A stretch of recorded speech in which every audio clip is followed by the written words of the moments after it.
klatka to mój kościół. Ku chwale zwycięstwa, coraz bliżej gongu. Wyczuwam rywala jak krople krwi w morzu. Moi drodzy, czas na danie główne dzisiejszego wieczoru. Coś, na co rybnicka publiczność czekała ze szczególną uwagą i niecierpliwością. Walka wieczoru, w której zmierzą się Fryderyk Dąbal oraz Arkadiusz Gąsiorkiewicz. O 4 cm wyższy reprezentant Czarnego Smoka Wodzisław Śląski. Po stronie Arka Gąsiorkiewicza stoją natomiast trybuny, które będą go pieczołowicie dopingować. Dość mocno przeważa też na stronę Arkadiusza Gąsiorkiewicza to, że to jest walka rewanżowa, a w pierwszym pojedynku to jego ręka powędrowała do góry. A ciekawostką jest również to, że Fryderyk Dąbal dwukrotnie pokonywał legendarnego Daru Lwa. Dwukrotnie udało mu się pokonać lwa. Pytanie, czy udało mu się pokonać również rekina? Ja myślę, że zależy, czy walka toczyć się będzie w wodzie, czy na lądzie.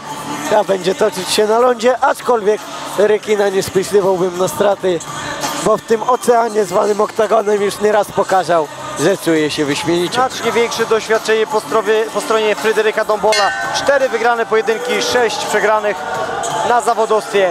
1 wygrana, 2 przegrane po stronie Arkadiusza Gąsiorkiewicza. I rozpoczęliśmy. Mocny doping biegnący ze strony publiczności.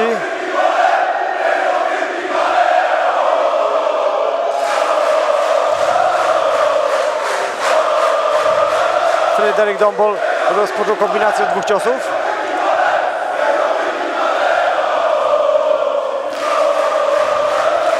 Spokojnie, mówiąc kolokwialnie, bez podpałki stara się w tę walkę wejść Arek Gąsiorkiewicz.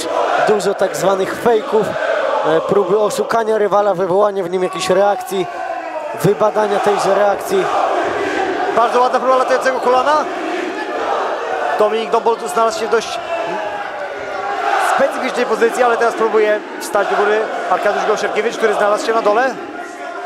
W motylej gardzie Arkadiusza Gąsiorkiewicza znajduje się teraz Fryderyk Dąbal.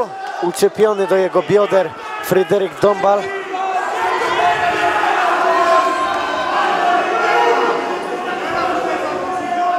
Próbuje uderzać łokciami w głowę swojego przeciwnika rekin. Teraz ciosy młotkowe z dołu, co może delikatnie rozbijać koncepcję Fryderyka Dąbala. Udało mu się cofnąć plecy do siatki Arkadiuszowi Gąsiorkiewiczowi. A to już można stwierdzić, że lwia część roboty mającej zadanie wstanie do góry już została wykonana. Złapany overhook. Tak jest, to jest kwestia czasu, aż Steina wystąpi i właśnie to się wydarzyło.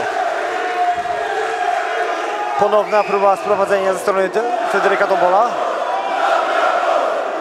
Na tą chwilę wygląda, jakby udało się wybronić Arkadiuszowi tą próbę. Poszedł po duszenie, wpiął się za plecy, ale póki co nie ma żadnego haka, tylko chwyt na szyi Fryderyka Dąbala. Coraz ciaśniejszy i zmusił swojego przeciwnika do odklepania. Zwycięzcą walki wieczoru zostaje Arkadiusz Gąsiorkiewicz. Ogromna wrzawa na trybunach. Ogromna wrzawa. Panie i panowie, mam nadzieję, że to widzicie właśnie w swoich odbiornikach. Wszyscy stoją.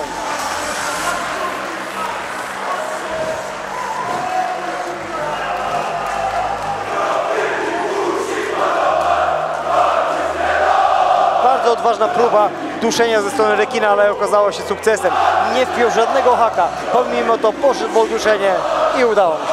Zdecydowanie, ale przypominam sobie 2 takie sytuacje z walki Janka Błachowicza z Davinem Clarkiem i z walki Damiana Piwowarczyka na KSW, gdzie nie do końca te nogi były wpięte, ale jednak jak ta szyja jest czysto złapana, to pomimo, że tych gdzieś tam dróg ucieczki jest wiele, no to jednak... Tak jest, dla osób nietrenujących jiu-jitsu możemy podpowiedzieć, że jeżeli nie mamy wpiętych nóg pod biodra swojego przeciwnika, bardzo łatwo jest nas po prostu strząsnąć. Ale nie tym razem. Zwycięzcą walki wieczoru w pierwszej rundzie przez poddanie drogą duszenia zza pleców Arkadiusz Gąsiorkiewicz!